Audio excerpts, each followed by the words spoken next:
నమస్తే. నవలా శీర్షిక విపంచినాదం. రచన మాచిరాజు కామేశ్వరరావు గారు. చదువుతున్నది రాధిక. ఇక కథలో పెడితే, హలో, ఉమగారితో మాట్లాడాలండి. అవతల ఎవరిదో స్త్రీ గొంతు. ఆఫీసర్ ఉమగారా, క్లర్క్ ఉమగారా?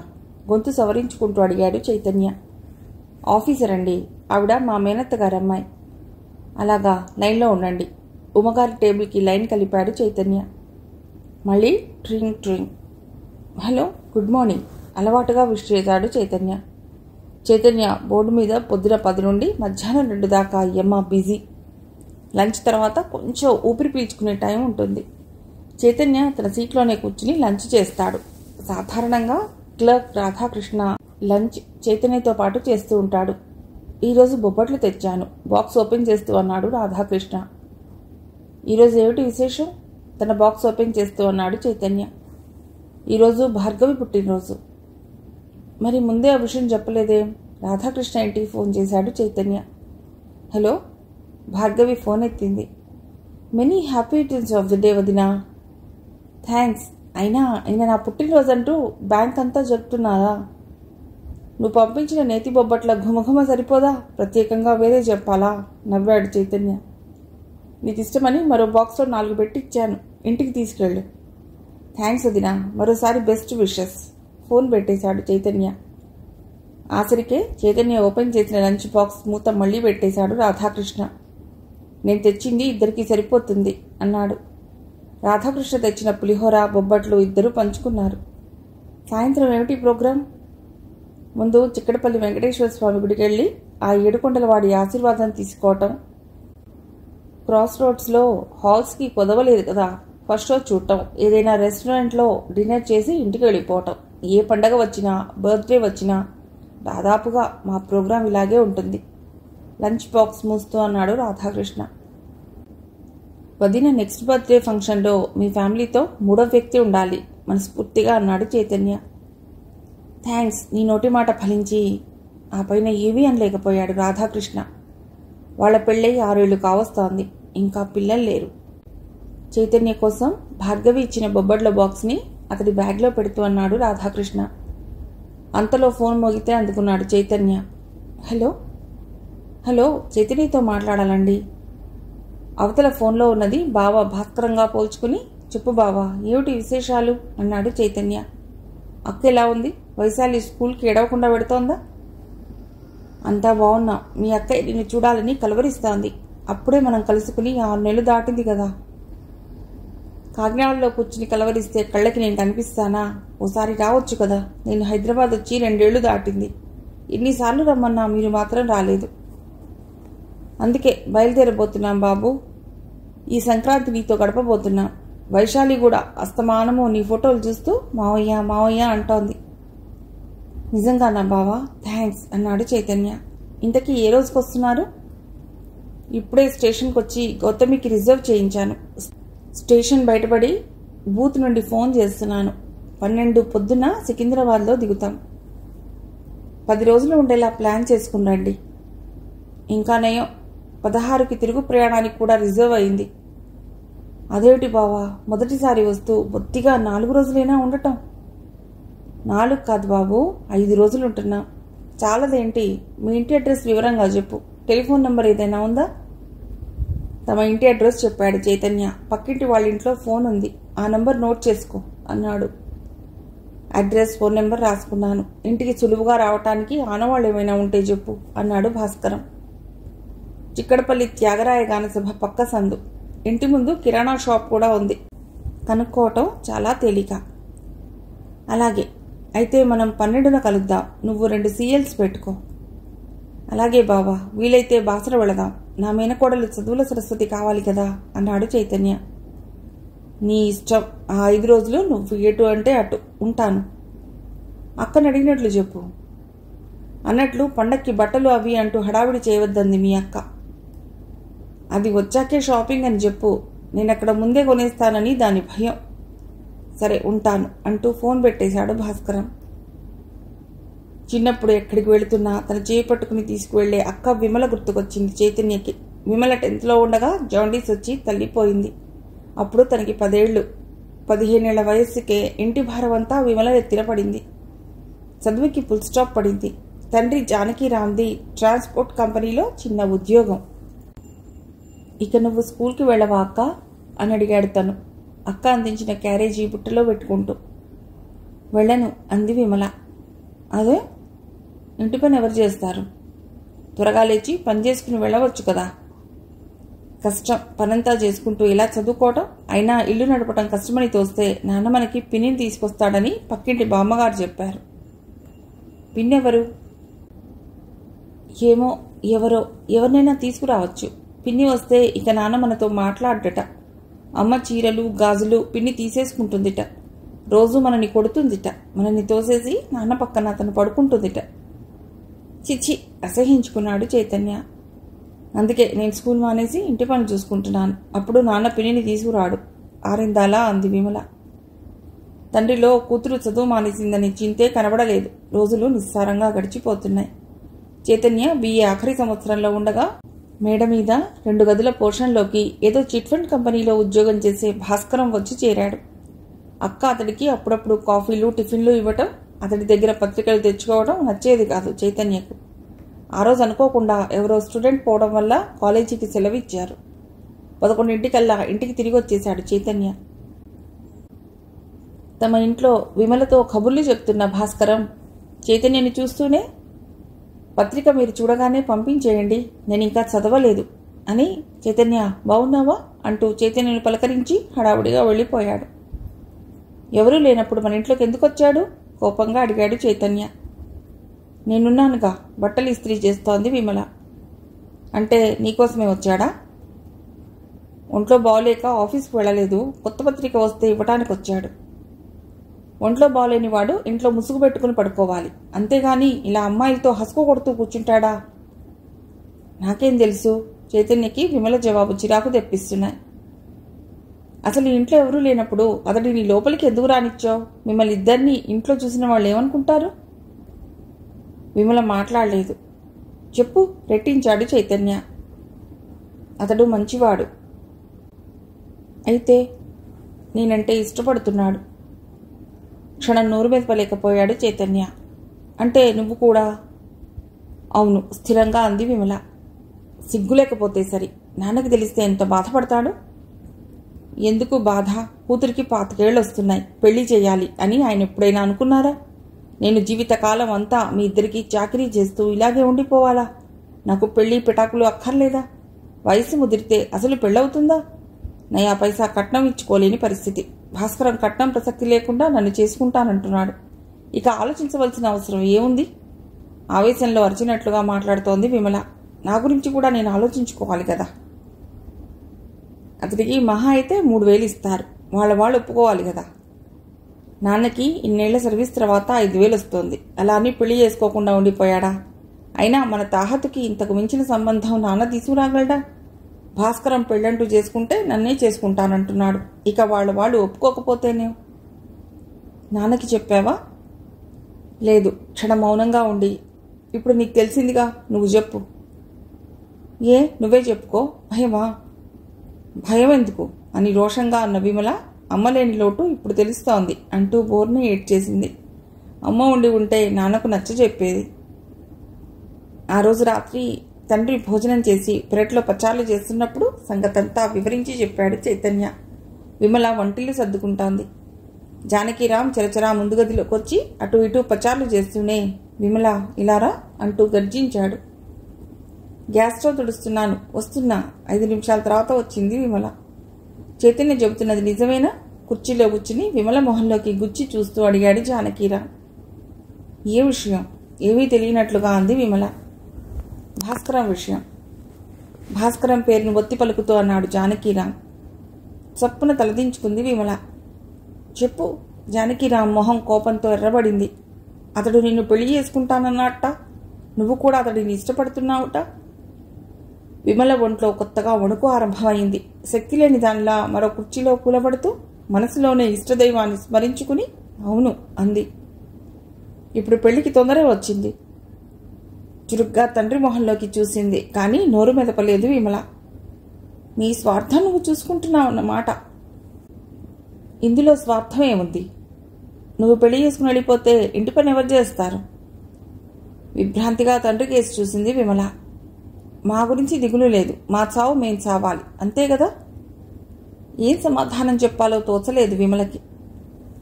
పెదవి విప్పమేం అన్నాడు జానకీరాం. ఆయన కట్నం లేకుండా అంటూ విమల ఇంకా ఏదో చెప్పబోతుండగా, అయితే మాత్రం పెళ్లికి మొహం వాచి ఉన్న దానిలా ఎగబడిపోవడమేనా?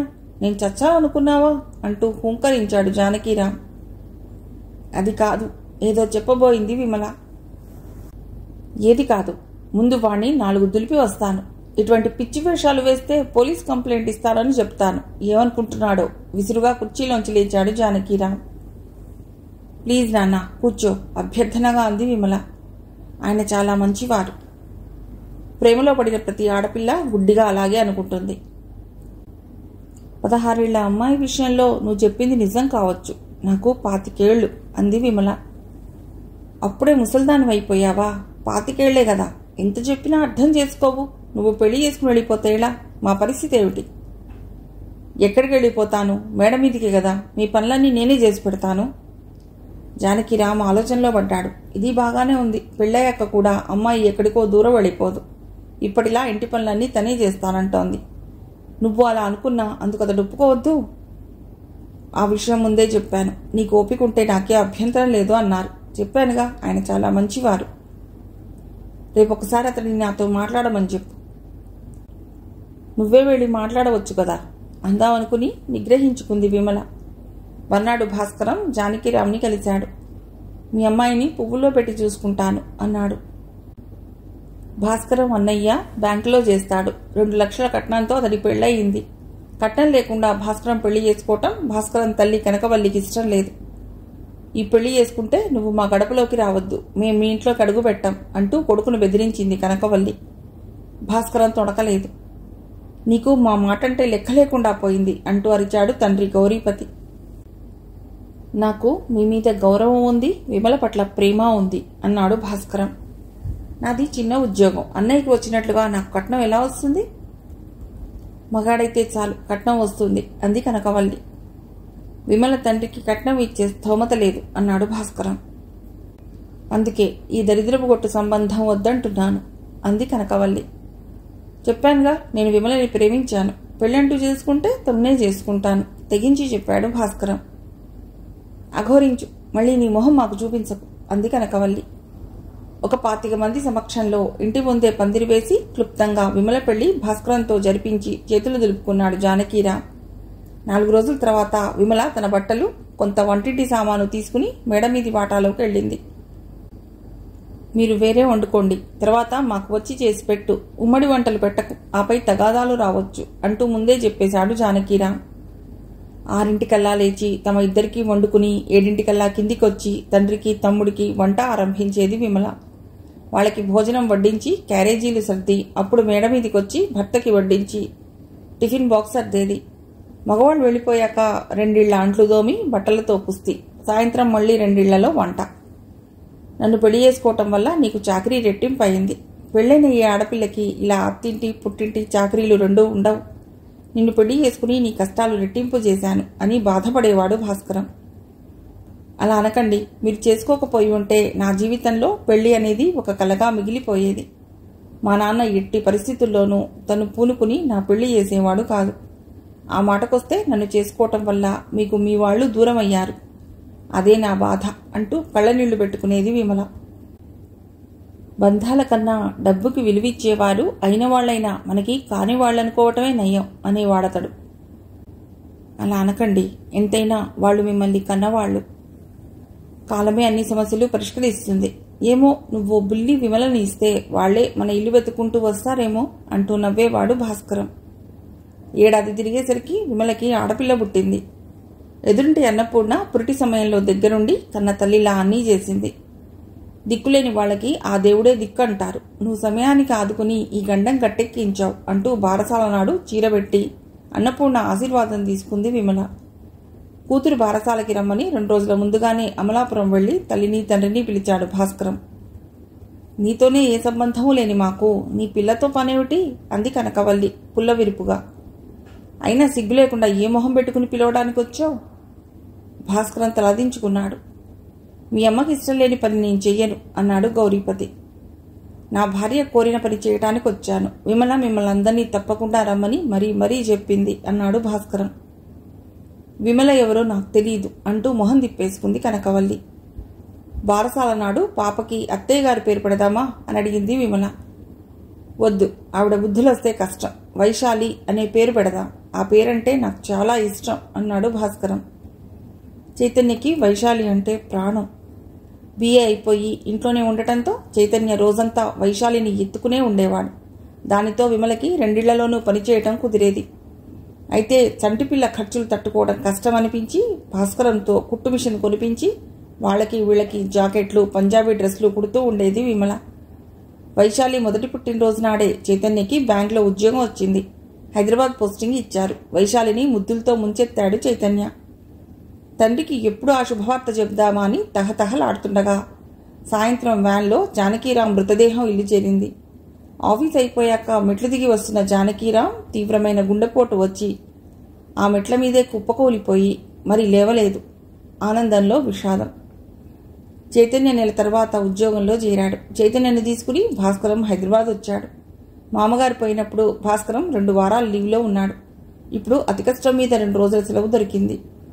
హోటల్లో దిగి స్నానాలు చేసి 9 నారాయణగూడలో ఉన్న బ్యాంకుకి వెళ్లారు. ఇంకా స్టాఫ్ ఎవరూ రాలేదు. ఒక ఆడమనిషి బ్యాంకు శుభ్రం చేస్తోంది. కౌంటర్ బయటే కుర్చీలో కూర్చున్నారిద్దరు. 9:30కి భుజానికి బ్యాగ్ తగిలించుకుని ఒక 30 ఏళ్ల వ్యక్తి వచ్చి ఇంకా బ్యాంక్ తెరవటానికి అరగంట టైం ఉంది అన్నాడు వాళ్ళని చూసి కస్టమర్స్ అనుకుని. భాస్కరం కుర్చీలోంచి లేచి, ఇతడు నా బావమర్ది చైతన్య, ఈరోజే బ్యాంకులో జాయిన్ చేయడానికి తీసుకొచ్చాను అన్నాడు. అక్కడే కూర్చునిపోయారేం, లోపలికి రండి అంటూ ఇద్దరిని లంచ్ రూంలోకి తీసుకెళ్లి, రాజేశ్వరి 3 టీ చెప్పు అంటూ అరిచాడతడు. బై నా పేరు రాధాకృష్ణ, ఈ బ్రాంచ్లో క్లర్క్ని చైతన్యతో కరచాలనం చేస్తూ అన్నాడు రాధాకృష్ణ. మేనేజర్ గారు ఎన్నింటికి వస్తారు? వాల్ క్లాక్ వైపు చూస్తూ అడిగాడు భాస్కరం. ఈ పాటికి వచ్చేయాలి. ఇది చాలా పెద్ద బ్రాంచ్ కదా, చీఫ్ మేనేజర్ ఉంటారిక్కడ. ఈ ఊళ్ళో మీకు చుట్టాలు ఎవరైనా ఉన్నారా? రాజేశ్వరి తెచ్చిన టీ గ్లాస్ అందుకుంటూ అన్నాడు రాధాకృష్ణ. ఎవరూ లేరండి, హోటల్లో దిగాం. టీ సిప్ చేస్తున్నాడు చైతన్య. నాకు కూడా లీవ్ లేదు. చైతన్యని జాయిన్ చేసి ఇళ్లవేటలో పడాలి నేను. రేపు ఎట్టి పరిస్థితుల్లో గౌతమి పట్టుకోవాలి భాస్కరం కల్పించుకున్నాడు. ఇళ్ళు అంత సులభంగా దొరుకుతాయా? నవ్వాడు రాధాకృష్ణ. చూడాలి, అదే బెంగగా ఉంది. మీరేం బెంగపడకండి, వెంటనే ఇల్లు దొరక్కపోయినా పర్వాలేదు. ఇల్లు దొరికేదాకా చైతన్య మా ఇంట్లో ఉంటాడు. బ్యాంక్ దగ్గరలోనే ఇల్లు చూస్తాను. మీరు నిశ్చింతగా రైలెక్కండి హామీ ఇస్తున్నట్లుగా అన్నాడు రాధాకృష్ణ. థ్యాంక్స్, మేము అడక్కముందే సహాయం చేయటానికి ముందుకొచ్చారు. రాధాకృష్ణ పట్ల కృతజ్ఞతాభావం ఏర్పడింది చైతన్యలో. కొలీగ్స్ అన్నాక ఒకరికొకరం సహాయం చేసుకోకపోతే ఎలా? అందరూ అలా అనుకోరుగా. నేను మాత్రం అలాగే అనుకుంటాను, నవ్వాడు రాధాకృష్ణ. సరైన ఇల్లు దొరక్క 10 రోజుల పాటు రాధాకృష్ణ ఇంట్లోనే ఉండిపోవలసి వచ్చింది చైతన్యకి. రాధాకృష్ణ శ్రీమతి భార్గవి చైతన్యని ఇంట్లో మనిషిలా ఆదరించింది. చిక్కడపల్లి సందుల్లో 1200కి 2 గదుల పోషం కుదిరిచాడు రాధాకృష్ణ. ఇల్లు పాతది. మెస్ నుండి 1000 రూపాయలకి పొద్దున్న బ్రేక్ఫాస్ట్, లంచ్, సాయంత్రం క్యారేజీ వచ్చే ఏర్పాటు చేశాడు. బ్యాంకులో అందరికీ అభిమాన పాత్రుడు చైతన్య. చూస్తుండగానే 2 ఏళ్లు గడిచిపోయాయి. 4 సార్లు కాకినాడ వెళ్ళొచ్చాడు. అక్క కుటుంబానికి మాత్రం ఇంతవరకు హైదరాబాద్ రావటం కుదరలేదు. 10 రోజుల్లో వాళ్ళంతా రాబోతున్నారన్న వార్త చైతన్యని ఆనందంతో ఉక్కిరిబిక్కిరి చేస్తోంది. ట్రింగ్ ట్రింగ్ ఫోన్ రింగ్ అవ్వటంతో ఆలోచనల్లో ఉన్న చైతన్య ఉలిక్కి పడ్డాడు. హలో హలో, చైతన్యని పిలుస్తారా? అవతల నుండి అపరిచిత స్వరం. నేను చైతన్యనే మాట్లాడుతున్నాను. మేం కాకినాడ నుండి మాట్లాడుతున్నాం. ఇక్కడ మీ వాళ్ళు ఎవరైనా ఉన్నారా? అవతలి వాళ్ళు గబగబా మాట్లాడుతున్నారు. మా అక్క, బావ ఉన్నారు. ఎందుకు? ఒక యాక్సిడెంట్ కేసు హాస్పిటల్కి వచ్చింది. ఆయన పర్సులో కాగితం మీద చైతన్య అనే పేరు, ఫోన్ నెంబరు, చిక్కడపల్లిలోనే ఏదో ఇంటి అడ్రస్ రాసి ఉన్నాయి. ఆ నెంబర్కి ఫోన్ చేస్తే వాళ్ళు బ్యాంక్ నెంబర్కి చేయండి అంటూ ఈ నెంబర్ ఇచ్చారు. యాక్సిడెంట్ కేసు అనగానే చైతన్య మెదడు మొద్దుబారిపోయింది. వింటున్నారా? ఆయన ఎలా ఉన్నారు? అతి కష్టం మీద చైతన్య పెదవులు కదిలాయి. 30 ఏళ్ల మనిషి తెల్లగా పొడుగ్గా ఉన్నాడు, బట్టతల. అది కాదు, ఆయన కండిషన్ ఎలా ఉందని నా ఉద్దేశ్యం. సీరియస్ కాబట్టే ఫోన్ చేస్తున్నా. మీరు వెంటనే లోకల్గా ఉన్న వాళ్ళని గవర్నమెంట్ హాస్పిటల్కి పంపించండి. టక్కున ఫోన్ పెట్టేశారు అవతలి వాళ్ళు. 2 నిమిషాల పాటు స్తబ్దుగా కూర్చుండిపోయాడు చైతన్య. అంటే బావ తనతో మాట్లాడి ఆఫీస్కి తిరిగి వెడుతున్నప్పుడు యాక్సిడెంట్ జరిగిందన్నమాట.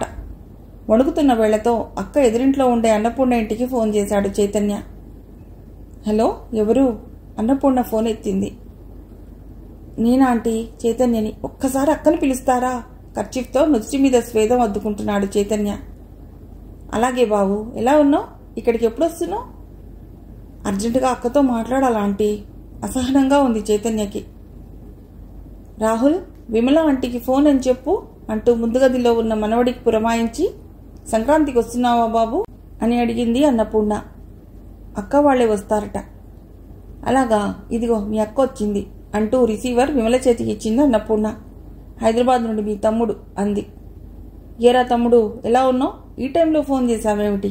ఆప్యాయంగా పలకరించింది విమల. ఇంట్లో బావున్నాడా? ఈ టైంలో బావ ఇంట్లో ఎందుకుంటారు? నీకో సర్ప్రైజింగ్ న్యూస్. సంక్రాంతికి మేమంతా నీ దగ్గరికి వస్తున్నా. ఈరోజే రిజర్వేషన్ చేయించుకుని వస్తానన్నారు మీ బావ. ఉత్సాహంగా అంది విమల. ఆ విషయం బావ చెప్పాడులే. అప్పుడే నీకు ఫోన్ చేసేశారన్నమాట. అటువంటప్పుడు మళ్ళీ ఫోన్ చేసి బావ ఉన్నాడా అని అడుగుతావే? ఏం చెప్పాలో ఎలా చెప్పాలో తోచలేదు చైతన్యకి. ఇప్పుడే కాకినాడ గవర్నమెంట్ హాస్పిటల్ నుండి ఫోన్ వచ్చింది. ఏదో యాక్సిడెంట్ కేసు వచ్చిందిట. అతని పర్స్లో కాగితం మీద నా పేరు, ఫోన్ నెంబరు ఉన్నాయిట. అయితే అంది విమల. ఒకవేళ ఆ మనిషి బావేమో అని. ఇందాక ఫోన్ చేసినప్పుడు బావ మా ఇంటి అడ్రస్, ఫోన్ నెంబర్ నోట్ చేసుకున్నాడులే. ఆపై ఏమనాలో తోచలేదు చైతన్యకి. నువ్వు చెప్తున్నది నాకు బోధపట్టం లేదు. అంతా గందరగోళంగా ఉంది. విమలకి ముచ్చమటలు పోస్తున్నాయి. ముందు బావ ఆఫీస్కి ఫోన్ చేసి తను అక్కడ ఉన్నాడో లేదో కనుక్కో. 5 నిమిషాల్లో ఫోన్ చేస్తాను. ఫోన్ పెట్టేశాడు చైతన్య. 5 నిమిషాలు 5 యుగాలుగా గడిచాయి. గొంతు తడారిపోతున్నట్లుగా ఉంది. వణుకుతున్న వేళ్లతో మళ్లీ కాకినాడ నెంబర్ డయల్ చేశాడు. అక్క, కనుక్కున్నావా? తమ్ముడు అంటూ బోర్నే ఏడ్చేసింది విమల. ఏమైందక్క? విమల మాట్లాడలేకపోతోంది. ఫోన్లోంచి పెద్దగా ఏడుపు వినిపిస్తోంది. అన్నపూర్ణ విమల చేతిలోని రిసీవర్ అందుకుంది. మీ బావ రిజర్వేషన్ కని లంచ్ టైంలో వెళ్ళి ఇంకా రాలేదని ఆఫీస్ వాళ్ళు చెప్పారు. నేను మీ అక్క ఇప్పుడే బయలుదేరుతున్నాం. వాళ్ళ ఆఫీస్ వాళ్ళని కూడా రమ్మన్నా. నువ్వేమీ కంగారు పడకు. Thanks aunty. అక్కని కాస్త చూసుకోండి. హాస్పిటల్కి వెళ్ళగానే అక్కడి పొజిషన్ నాకు ఫోన్ చేయించండి. మీ ఫోన్ వచ్చేదాకా నేను బ్యాంక్లోనే ఉంటాను. అలాగే, నువ్వు బొంబేలు పడిపోకు. ధైర్యం చెప్పింది అన్నపూర్ణ. మీ బావకేమీ కాదు అంది.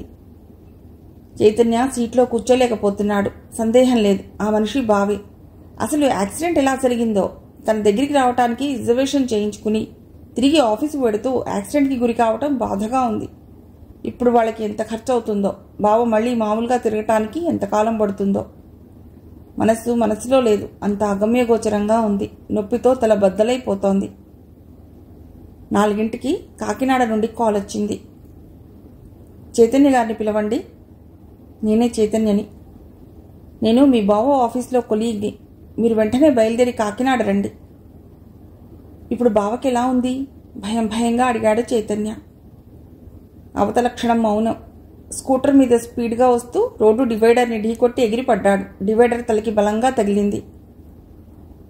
ప్రమాదం లేదు కదా? మీరు ధైర్యంగా ఉండండి. చెప్పండి బావా. మీ బావ ఇక లేరు. దిగ్భ్రాంతితో చైతన్య నోరు పెగల్లేదు. అంటే హాస్పిటల్కి తీసుకువచ్చిన అరగంటలోనే పోయారట. మీ అక్కయ్య గారు షాక్లోనే ఉన్నారు. మీరు వెంటనే బయలుదేరి రండి. అలాగే. అతి కష్టం మీద చైతన్య పెదవులు కదిలాయి. నిస్సత్తువుగా కుర్చీలో పక్కకు వాలిపోయాడు చైతన్య. ఆపుకోలేనంత దుఃఖం. బావలేడన్న వార్త నమ్మశక్యంగా లేదు. 2 గంటల క్రితం తనతో మాట్లాడిన మనిషి ఇప్పుడు లేడు. అక్క ఎంత గోల పెట్టేస్తోందో. ఈ విషాదాన్ని తట్టుకోగలదా?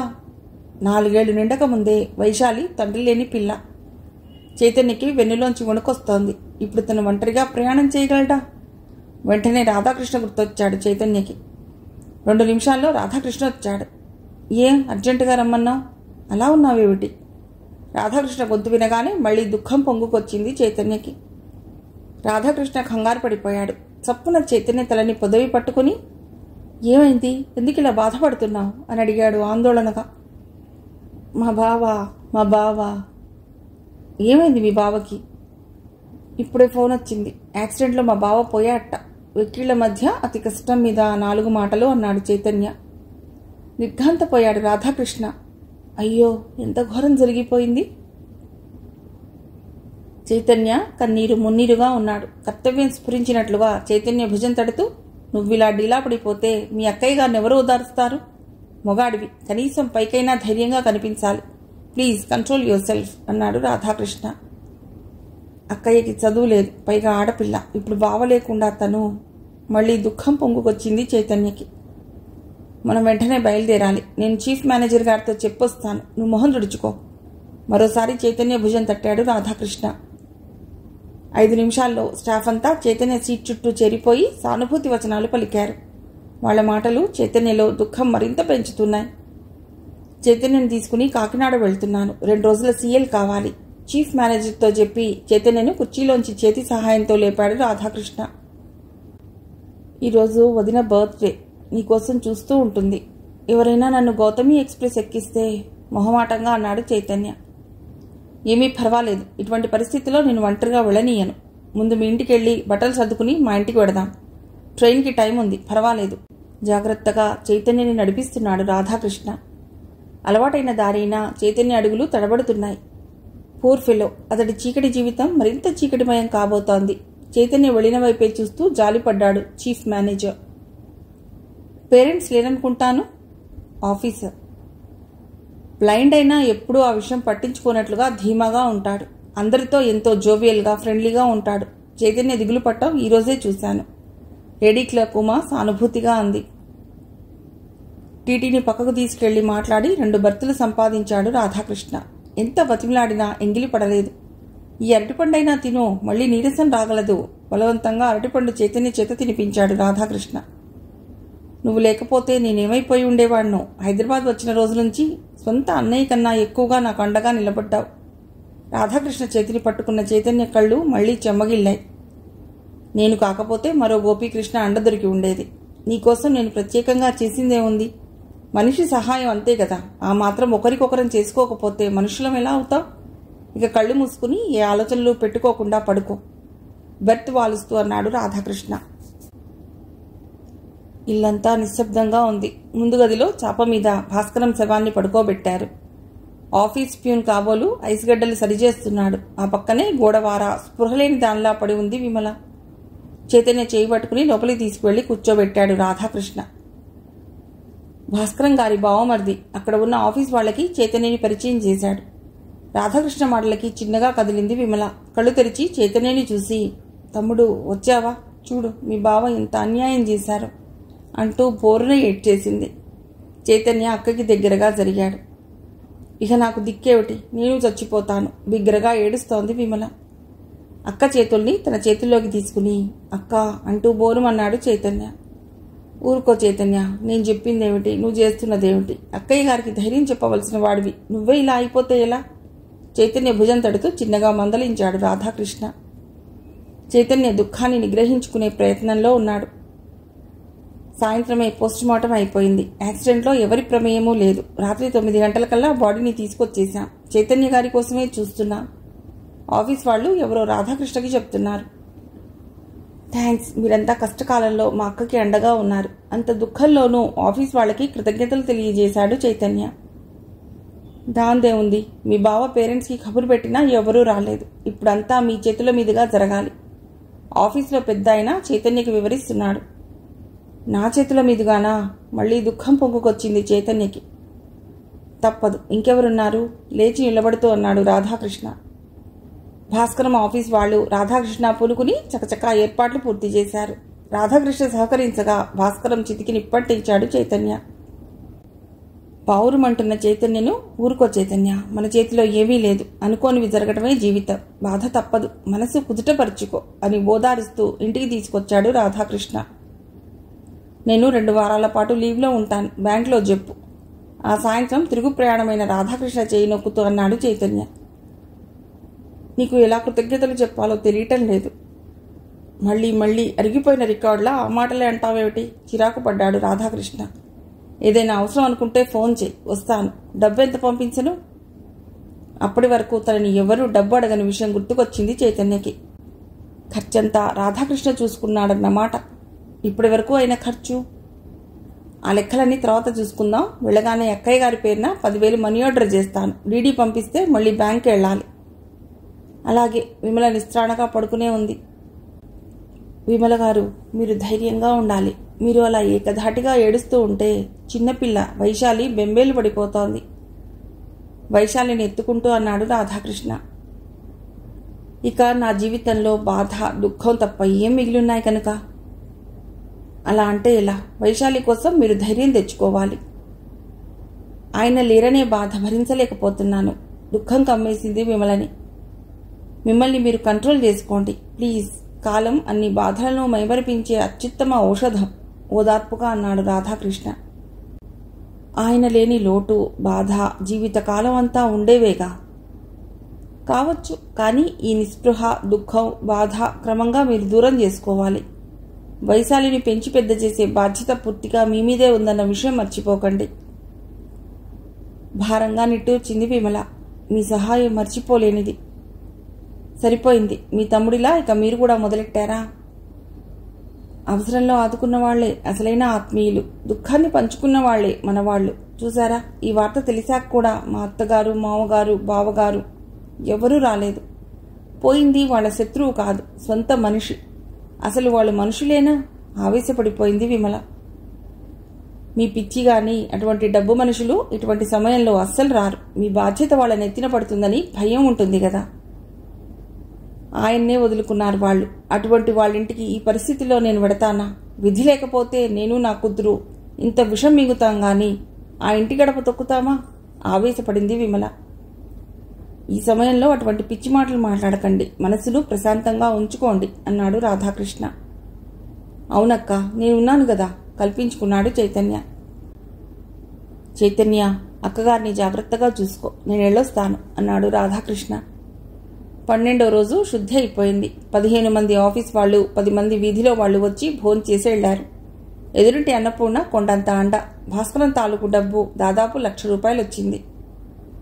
ఆ రాత్రి రేపు మీ బావగారు ఆఫీసు పెడదాన్రా అంది విమల.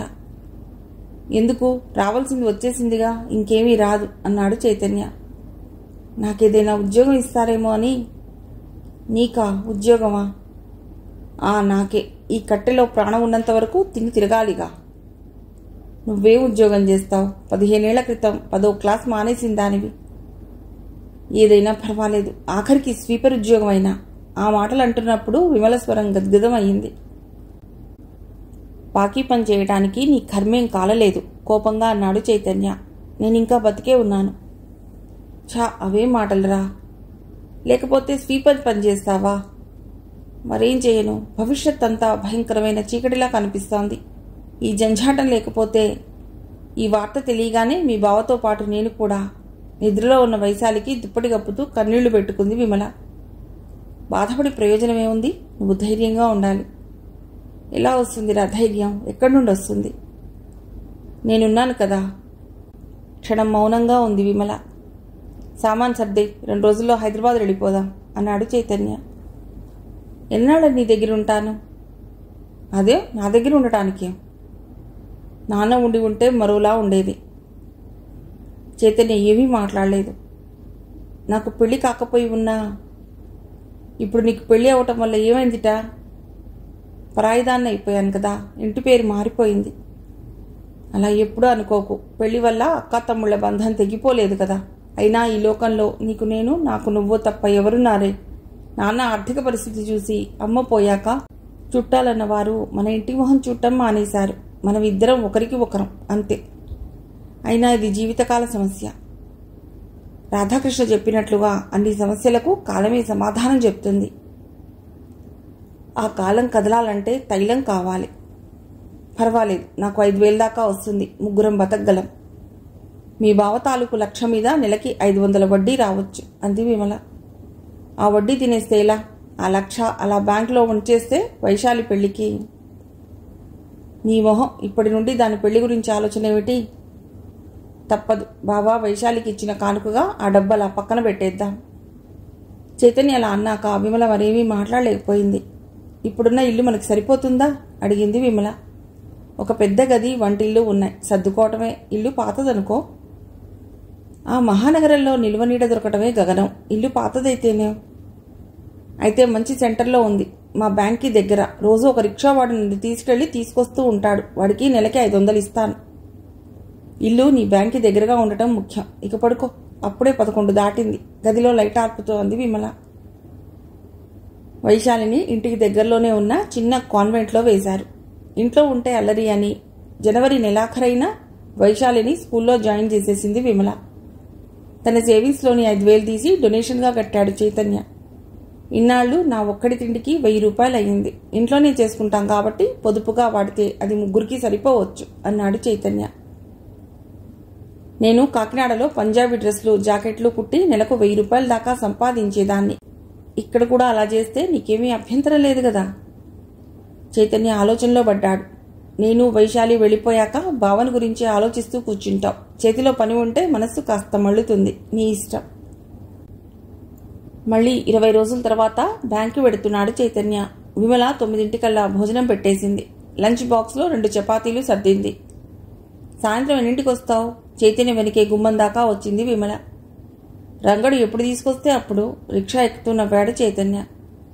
6 ఇంటి దగ్గర ఉంటాం అమ్మగారు అన్నాడు రిక్షా రంగడు. 2 నెలల్లో ఆ వాతావరణానికి అలవాటు పడిపోయింది విమల. 6 లేవటం, స్నానం చేసి వంట ఆరంభించటం, 8 వైశాలిని తయారు చేసి పక్క సందులో ఉన్న స్కూల్ దగ్గర దిగబెట్టి రావటం, 9:30 చైతన్యకి భోజనం పెట్టి లంచ్ బాక్స్ ఇచ్చి పంపించటం, 12కి వైశాలి వచ్చే వరకు జాకెట్లు, డ్రెస్లు కుట్టుకోవటం. అప్పుడు వైశాలితో పాటు తను ఇంత తిని 3 దాకా నడుం వాల్చటం.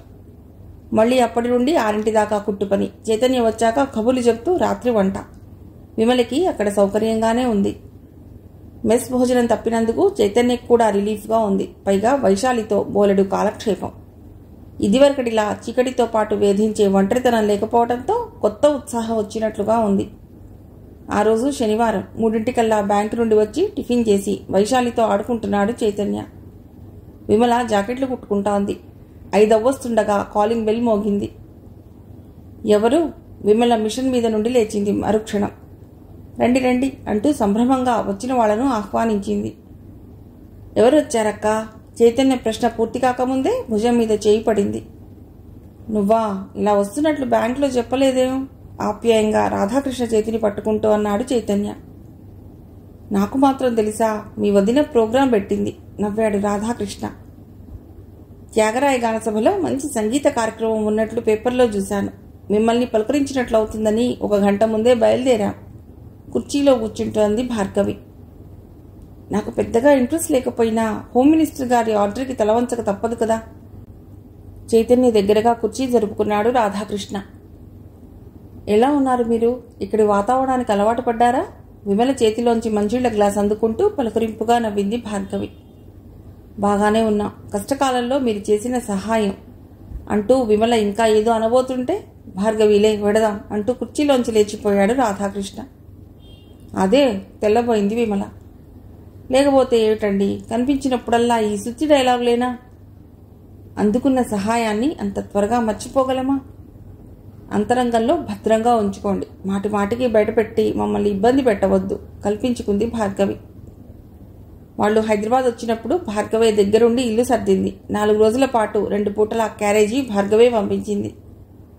అక్క మీకు థ్యాంక్స్ చెప్పమంది అంటూ ఆ 4 రోజులు చైతన్య ఫోన్ చేసి చెప్పడం భార్గవి మరవలేదు. వైశాలి, నీ స్కూల్ ఎలా ఉంది? క్రీమ్ బిస్కెట్ ప్యాకెట్ వైశాలికి అందించబోయాడు రాధాకృష్ణ. వద్దంకుల్, మొహమాట పడింది వైశాలి. తీసుకో, పర్వాలేదు. చైతన్యతో పాటు ఈ రాధాకృష్ణ కూడా నీకు మావయ్యే. వైశాలిని ఒళ్ళో కూర్చోబెట్టుకుంటూ అన్నాడు రాధాకృష్ణ. చెప్పు, స్కూల్ నచ్చిందా? ఇంకెంత, 10 రోజుల్లో సమ్మర్ వెకేషన్ మొదలవుతుంది అంటూ వంటింట్లోకి వెళ్ళబోయింది విమల. ఇప్పుడేమీ వద్దు, ఇలా కూర్చోండి. విమల చేయి పట్టుకుంది భార్గవి. కొంచెం కాఫీ అంది విమల. అన్నీ అయ్యాయి. కాఫీ ఎన్నిసార్లైనా పర్వాలేదు. ప్లీజ్ వద్దు, కాసేపు కబుర్లు చెప్పుకుందాం. మేము 6 వెళ్ళిపోవాలి. అయితే ప్రోగ్రాం అయ్యాక రండి. శనివారం కదా, అందరికీ ఇక్కడే ఫలహారం. మీరు ఇబ్బంది పడకండి. మొహమాట పడింది భార్గవి. మీరలా తప్పించుకోవాలని చూస్తే ఊరుకునేది లేదు. ఈ పూట అందరికీ ఇక్కడే టిఫిన్లు ఖచ్చితంగా చెప్పేసింది విమల. ఇక అక్క మాటకి తిరుగులేదు, నవ్వాడు చైతన్య. మీరు ఊ అనవలసిందే. అలాగే ఒప్పుకోక తప్పలేదు భార్గవికి. అరగంట సేపు లోకాభిరామాయణం సాగింది. నువ్వు కూడా మాతో రాకూడదు, చైతన్య భుజం తడుతూ అన్నాడు రాధాకృష్ణ. చైతన్య బుర్రగొక్కున్నాడు. నాకెందుకు లేదు. సంగీతం మీద ఇంట్రెస్ట్ లేదా? కల్పించుకుంది భార్గవి. పాడలేను గాని విని ఎంజాయ్ చేస్తాను. మరి ఇకనే త్వరగా తెమలండి. విమల గారు, మీరు కూడా బయలుదేరండి. అందరం ఏదైనా హోటల్లో టిఫిన్ చేయవచ్చు. వైశాలి బుగ్గల కంటిన బిస్కెట్ పొడిని కర్చీఫ్తో తుడుస్తూ అంది భార్గవి. ఇంకా నయం, ఈ పిల్ల రాక్షసి నన్ను కుదురుగా కూర్చొనిస్తుందా? మీరు వెళ్ళండి, నేను టిఫిన్ సిద్ధం చేస్తాను. వైశాలిని చేతులు కడగటానికి బాత్రూంలోని తీసుకువెడుతూ అంది విమల. 10 నిమిషాల్లో చైతన్య రెడీ అయి వచ్చాడు. మరో 5 నిమిషాల్లో వాళ్ళు త్యాగరాయ గానసభలో ఉన్నారు. త్యాగరాయ గానసభకి ఇంత దగ్గరలో ఉండటం ఎంత అదృష్టం. ఇంచుమించు ప్రతిరోజు ఇక్కడ ఏదో సంగీత సాహిత్య కార్యక్రమాలు జరుగుతూనే ఉంటాయి. ఆ టీవీల్లో వచ్చే జీడిపాకం చెత్త సీరియల్స్ చూసి బుర్రపాడు చేసుకునే కన్నా ఇక్కడికి వచ్చి కూర్చోవటం ఎంతో హాయి. సీట్లో సర్దు కూర్చుంటూ అంది భార్గవి. సంగీత కార్యక్రమం ఆశాంతం అలరించింది. చైతన్యలో ఆ కార్యక్రమం కొత్త ఉత్సాహం తీసుకొచ్చింది. ఇంత మంచి ప్రోగ్రాంకి తీసుకొచ్చినందుకు ముందుగా మీకు థ్యాంక్స్ చెప్పాలి. ఇంటికి తిరిగొస్తున్నప్పుడు అన్నాడు చైతన్య. మళ్ళీ కృతజ్ఞతల వర్షం కురిపిస్తున్నావా బాబు? నవ్వాడు రాధాకృష్ణ. ఆపు, నీకు పుణ్యం ఉంటుంది. విమల మినపరొట్టె కాల్చి పూరీలు వేయించింది. ఎందుకింత శ్రమపడ్డారు? పూరీలు సరిపోయేవిగా. టిఫిన్ ప్లేట్లు అందుకుంటూ నొచ్చుకుంది భార్గవి. ఇందులో శ్రమే ఉంది. మీరిలా రావటం నాకు చాలా సంతోషంగా ఉంది. రాధాకృష్ణ చేతికి ప్లేట్ అందించింది విమల. ఇంతకీ ప్రోగ్రాం ఎలా ఉంది? అద్భుతంగా ఉంది, పూరీ తుంచుతూ అన్నాడు చైతన్య. సత్కాలక్షేపం. ప్రతిరోజు అక్కడ ఏవో కార్యక్రమాలు జరుగుతూనే ఉంటాయిట. 2 ఏళ్లకి పైగా ఇక్కడ ఉన్నా అందులోకి అడుగుపెట్టింది ఈరోజే. అసలు నువ్వు రోజు వెళ్ళి కూర్చోవచ్చు. ఇంట్లో ఉండి ఏం చేస్తావు? మంచిళ్ల గ్లాస్ అందుకుంటూ అన్నాడు రాధాకృష్ణ. ఆ జనంలోకి రోజు వెళ్ళటం ఎలా కుదురుతుంది? అన్నాడు చైతన్య. దాందే ఉంది. నువ్వు బ్యాంక్ నుండి వచ్చి అరగంట రిలాక్స్ అయ్యాక నిన్నక్కడ సీట్లో కూర్చోబెడతాను. నేను తిరిగి వచ్చి వంట పని చూసుకుంటాను. మళ్ళీ 9 అయ్యాక నేను వెనక్కి తీసుకొస్తాను. ఎలాగూ మనం 9:30 అయితేనే గాని భోజనం చేయటం లేదు కదా అంది విమల. అందరి ప్లేట్లలో మళ్ళీ పూరీలు వడ్డిస్తూ. రోజు అంటే అయ్యే పని కాదులే, ఎలా కుదురుతుంది? పైగా నీకు శ్రమ, బుర్ర అడ్డంగా ఊపుతూ అన్నాడు చైతన్య. ఎంత దూరం ఉందిరా? పట్టుమని 10 అడుగులు వేస్తే హాల్లో ఉంటాం. ఇందులో శ్రమ ఏముంది అంది విమల. ఆవిడకు కూడా అలా బయటికి వెళ్ళి రావటం చేంజ్లా ఉంటుంది. మంచి ప్రోగ్రాం అయితే ఆవిడ కూడా చూస్తారు, కల్పించుకుంది భార్గవి. టికెట్ ఉండే సినీ కార్యక్రమాలు, మ్యాజిక్ షోల వంటివి మానేయవచ్చు. నీకు సాహిత్య ప్రసంగాలు, పురాణ ప్రసంగాలు కూడా ఇష్టమే కదా అన్నాడు రాధాకృష్ణ. దృశ్య ప్రధానం కానివి ఏవైనా ఎంజాయ్ చేయగలను. మరికనే నిన్ను రోజు ఆ ప్రోగ్రాంలకు తీసుకువెళ్లే పూచి నాది. బ్యాంక్ నుండి వచ్చాక ఏమీ తోచక గదిలోనే కాలుగాలిన పిల్లలా తిరుగుతూ ఉంటాం. ఆ టైంలో వైశాలి ఆటలు గడుతుంది. భార్గవి ప్లేట్లో మరి కొంచెం మినపరొట్టె వేయాలని చూసింది విమల. వద్దండి ప్లీజ్, ఇప్పటికే హెవీ అయిపోయింది. ప్లేట్ వెనక్కి తీసేసుకుంది భార్గవి. అక్కడే మంచం మీద మంచి నిద్రలో ఉన్న వైశాలి ఏదో కలవరిస్తోంది. ఎడం చేత్తో వైశాలి భుజం మీద తడుతూ పడుకో పడుకో అంది విమల. రాధాకృష్ణ చేయి కడుక్కుని నాప్కిన్తో తుడుచుకుంటూ వైశాలి తాతగారికి మీ మామగారికి ఆస్తులేమీ లేవా అని అడిగాడు విమలని చూస్తూ. వాళ్ళ ప్రసక్తి ఇప్పుడు ఎందుకులేండి అంది విమల. అసలు వాళ్ళకేమైనా ఉందా? రెట్టించాడు రాధాకృష్ణ. అమలాపురం కూచిమంచి వారి అగ్రహారంలో తాతల నాటి ఇల్లు, పెద్ద ఆవరణ ఉందని మా వారు చెప్తుండేవారు. ఎంత ఖరీదు చేస్తుందేమిటి అది? 4 ఏళ్ల క్రితమే 25 లక్షల వరకు వస్తుందనేవారు. ఇకనే ఆ ఆస్తిలో మన వైశాలికి కూడా వాటా వస్తుంది. చాలండి, కొడుకునే వదులుకున్న వాళ్ళు మనవరాల్ని పట్టించుకుంటారా? లాయర్ ఒక నోటీస్ ఇస్తే వాళ్లే దిగి వస్తారు. అదేమీ మీ మామగారి స్వార్జితం కాదు కదా. వైశాలికి దానిలో న్యాయమైన వాటా రావాల్సిందే. ఒక రాయి వేసి చూద్దాం. మా బ్యాంక్ లాయర్తో ఒక నోటీస్ ఇప్పిస్తాను. ఒక కాగితం మీద మీ పూర్తి వివరాలు, మీ మామగారి అడ్రస్ రాసి ఇవ్వండి. వాళ్లతో లావాదేవీలు నాకు ఇష్టం లేదండి నిరాసక్తంగా అంది విమల. అదే మాటక్క, రాధాకృష్ణ చెబుతున్నది కరెక్టే. ఎంతొచ్చినా ఏమొచ్చినా వైశాలికే కదా. మనం ప్రయత్నం చేసే తప్పే ఉంది కల్పించుకున్నాడు చైతన్య. మీ ఇష్టం. నాకు మాత్రం ఏదో వస్తుందని ఏమాత్రం నమ్మకం లేదు. ఆ మనుషులకి డబ్బు తప్పించి మరో లోకం లేదు. కాగితం మీద అడిగిన వివరాలు రాస్తూ అంది విమల. వెళ్ళొస్తా. మీ ఆతిథ్యానికి థ్యాంక్స్. విమల చూపించిన దేవుడి మందిరంలోని కుంకుమ తీసిపెట్టుకుంటూ అంది భార్గవి. ఆ మర్నాటి నుండే విమల ప్రతిరోజు 6 చైతన్యని తీసుకువెళ్లి త్యాగరాయ గాన సభలో కూర్చోబెట్టి మళ్లీ 9 వెళ్లి తిరిగి వస్తోంది. చైతన్య జీవితంలోకి కొత్త ఆనందం వచ్చింది. జీవితం బిజీగా సందడిగా గడిచిపోతోంది. అక్క, నేను కష్టపెడుతున్నాను గదు. ఆ రాత్రి గానసభ నుండి తిరిగి వస్తూ అన్నాడు చైతన్య. ఇందులో కష్టమే ఉందిరా. ఆ విషయం తేలిగ్గా తీసుకుంది విమల. లేదు, నాకు కాలక్షేపంగా ఉంది. కానీ రోజు నన్ను ఇలా దింపడం మళ్ళీ తీసుకురావటం నీకు బోరే కదా. అదేం లేదు. నేను స్వార్థపరుడిని. నా సంతోషం చూసుకుంటున్నాను. నువ్వు ఇంటిల్లి పాదికి చాకరీ చేస్తూ బట్టలు కుట్టుకుంటూ ఏ సరదా లేకుండా ఇక ఆపుతావా? అవునక్క, నా దగ్గర నిజంగా నువ్వు కష్టపడుతున్నావు. ఒక మాట చెప్పనా? ఏమిటి? నువ్వు పెద్ద మనసుతో నా జీవితానికో దారి చూపించావు. లేకపోతే నా వంటి మీది మట్టి గాజులు కుంకుమ తీయకుండానే నేను మట్టిలో కలిసిపోయేదాన్ని. నాదే గుడ్డి బతుకు. నేనెవరికి దారి చూపించగలను? అలా అనకు. నా జీవితాన్ని నిలబెట్టింది నువ్వు. వైశాలికి కనీసం అమ్మైనా మిగిలేలా చేసింది నువ్వు. అలా నన్ను ఆకాశానికి ఎత్తేయకు. తోడబుట్టిన వాళ్ళం. కష్టకాలంలో ఒకరినొకరం ఆదుకోకపోతే ఇక రక్త సంబంధం అన్న మాటకి అర్థం లేదు. అలా అనుకునేవాడివి నేను నిన్ను గానసభకి తీసుకువెళ్లి తీసుకురావటం కష్టమని ఎందుకు భావిస్తున్నావు? నీ జీవితంలో వినోదం అనే పదానికి చోటు లేకుండా పోయిందని. మీ బావ ఉన్నప్పుడు కూడా నా జీవితం ఇంతే. ఇంటెడు పని. అప్పుడు కూడా బట్టలు కుట్టేదాన్ని. దిగువ మధ్యతరగతి కుటుంబాల్లో జీవితం అంటే పోరాటమే కదా. అందుకే అప్పుడప్పుడు రొటీన్ జీవితంలోంచి కొద్దిగా బయటకు వస్తుండాలి. లేకపోతే జీవితం విసిగెత్తిపోతుంది. ఆ మాట నిజం. అయితే ఇక నా జీవితం అంతా వైశాలే. దాన్ని బాగా చదివించి ఒక మంచి సంబంధం చూసి పెళ్లి చేయడమే నా జీవిత లక్ష్యం. అంతకు తప్పించి మరే ఆశలు ఆలోచనలు లేవు నాకు. చైతన్యను ఒక పక్కన నిలబెట్టి ఇంటి తాళం తీసింది విమల. నీ జీవిత లక్ష్యం నా జీవిత లక్ష్యం రెండూ ఒక్కటే. మనకిద్దరికీ ఉన్నది వైశాలే కదా అన్నాడు చైతన్య. విమల తలుపు తీసింది. ఇదివరలో తలుపు చప్పుడు వినపడగానే పరిగెత్తుకొచ్చేది. ఈ మధ్య వైశాలి 4 సార్లు పిలిస్తే కానీ రావటం లేదే. ఇంట్లో కడుగు పెడుతూ అన్నాడు చైతన్య. వైశాలి రాత్రిళ్ళు పక్కింట్లో టీవీ చూస్తూ ఉంటుంది. వైశాలి వచ్చి గుమ్మంలోంచే కేక పెట్టింది విమల. టీవీ పిచ్చి ముదిరిపోయింది పిల్లకి. మరో 4 సార్లు పిలిచాక వైశాలి పరిగెత్తుకొచ్చింది. అప్పుడే వచ్చేసారా? ఏ, నీ టీవీ సీరియల్ ఇంకా పూర్తి కాలేదా? లేదన్నట్లుగా తలూపింది వైశాలి. పోనీ మళ్ళీ వెళ్ళు. ఆ మాటకి గిరుక్కుల వెనక్కి తిరిగింది వైశాలి.